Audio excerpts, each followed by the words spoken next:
So the Detroit Red Wings fumbled the bag again. Earlier this morning, they played off against one of the worst teams in the National Hockey League, the New York Rangers. And the Detroit Red Wings were in a must-win situation. Now, you already know what happened in this game. They lost. Badly. 4-1, and the Rangers get themselves a hat trick from one young Gabe Perreault, who has come into the lineup and totally given some new life into this team. That's not to say the Rangers are all of a sudden a powerhouse. They are still a bottom 5 team in the National Hockey League. But the fact that this was a must-win game for Detroit, and the fact that they played like that, is quite demoralizing. And I, myself, am a very disappointed camper because I have Lucas Raymond and Alex DeBrincat in my finals matchup this week in fantasy. There's $200 on the line, and these guys no-showed. Not to mention the fact that I started Linus Ullmark today, and he lost. So, I'm really not doing all too well today, my friends.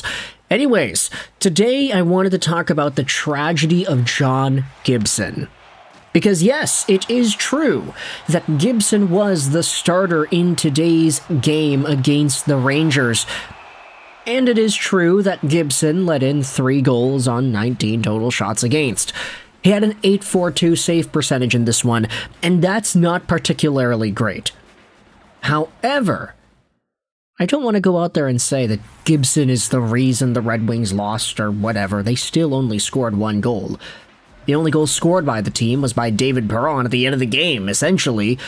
So, the rest of the lineup, Raymond, DeBrincat, Kane, even Dylan Larkin to an extent, I know the guy had 7 shots, but man, they're going up against a Rangers team who has been terrible at home. They're playing their backup goalie, and you can't buy a goal. Yes, am I frustrated that Raymond and DeBrincat stopped scoring? Yeah, absolutely, but still, I think a lot of Red Wings fans are ticked off about that too, whether or not they have these guys in fantasy hockey. With that said, let's refer to a comment made by a Red Wings fan on the Detroit Red Wings subreddit that articulates the tragedy of John Gibson. I feel bad for this guy, Techno Viking GA23 said. He gets out of Anaheim, gives his all for this Red Wings team, and gets abandoned by most of the guys in front of him. Now, he has to watch the Anaheim Ducks making the playoffs. If I'm Gibson, I'm seriously considering retiring. I wouldn't want to subject myself to that for a team that's this garbage. Now, the second reply there, Jimmy Skis 77, he's just kind of joking around. John Gibson's not retiring because he's playing for the Red Wings and the Red Wings stink. That's probably not what's going to happen here. But there is an element of truth to the idea that John Gibson's past few years have been so sad when you look at it holistically. The fact that this guy made his debut with the Anaheim Ducks in the midst of a very good run. I mean, there were a number of talented, top-tier Ducks on that team, and John Gibson was splitting the load with Freddie Anderson early on. Inevitably, Gibson won out the starter's crease, but by the time he had done that, the Anaheim Ducks had stopped making the playoffs. He had one long run with the Ducks back in 2017, and that was about it. Gibson then spends the majority of his time as the number 1 starter for a Ducks team that went through some pretty rough days. They weren't doing all too well, and they missed out on the playoffs for so many years. Leave it until the previous few years where you started to see John Gibson take somewhat of a back seat to Lukas Dostal and some of the other guys that existed in that Ducks organization. Not to mention the fact that Gibson wasn't really the best of health throughout the past little while. Last year especially, there were a number of issues that he had gone through separate times throughout the course of the season. You had guys like Husso and Reimer needing to fill in that backup position, while Lukas Dostal was the number 1. So when Gibson got traded to Detroit, a team that was on the cusp of being a playoff contender, and a team that desperately needed him to be a number 1, this was a big opportunity for Gibson to get his crease back. The Ducks weren't making the playoffs, and Gibson wasn't really a fit there anymore. So now he's in Detroit, where hopefully he can figure everything out and get back to the number 1 spot that he had before. He did that. John Gibson with the Detroit Red Wings was able to pull his numbers out from a very rough start on the season, and the team looked amazing for most of the year. But now, things have flipped up and over their heads. The Red Wings do not deserve to make the playoffs with the way they've been playing as of late, and John Gibson has nothing to do with that. John Gibson has to see his Anaheim Ducks team from years past finally make the playoffs as one of the top teams in the Pacific Division.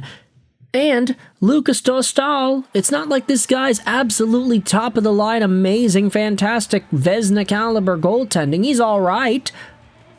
But the Ducks are just a wagon now. They started out this season super hot, and John Gibson had to sit there and say, hey, wait a minute, you guys couldn't have done that when I was there? Bruh. Come on. I know it's kind of dramatic to say that John Gibson's career has been treated like a tragedy from the moment he started that long playoff drought with the Anaheim Ducks, but it is quite ironic to look at how hockey is played sometimes, right? This is the sport that I think is one of the most unpredictable of the major sports that we can follow. Teams that shouldn't win end up winning 8-6 over Colorado. Teams that are supposed to win end up losing 4-1 against one of the worst home teams in the league, in the New York Rangers. Hockey is unpredictable, and the fact is all these guys are pros. They are the best players in the world. It's just hockey is so much of a team sport that you can't really look at it in the same way that you view other sports like basketball or what have you. Hockey, the team element and the bounces and the inches, it's so unpredictable that when you have a game like this, where the Red Wings don't show up, and where John Gibson unfortunately gets the short end of the stick, it becomes a lot more reminding of the sport that we watch and how the game is played. Heck, for me personally, I'm like, yeah, I couldn't have predicted this. Detroit going out there and totally crapping the bed. I'm just ticked off about my fantasy hockey, really. Like, the fact that I went 17-4 in my league, this primary money league that I'm in with my buddies, like, the fact that that happened and now we're in the finals and all my guys are not showing up in the ways that we think they should, that's disappointing. But at the end of the day, this is how it's played. That's the sport that we participate in, right? So, but that said, John Gibson, how do you feel about this guy's career path? How do you feel about the way it's gone from Anaheim until Detroit? And what are your thoughts on the way the Red Wings played today against the Rangers? I know we didn't get into the game much, but I don't think a lot of Red Wings fans want to actually talk about the game in particular.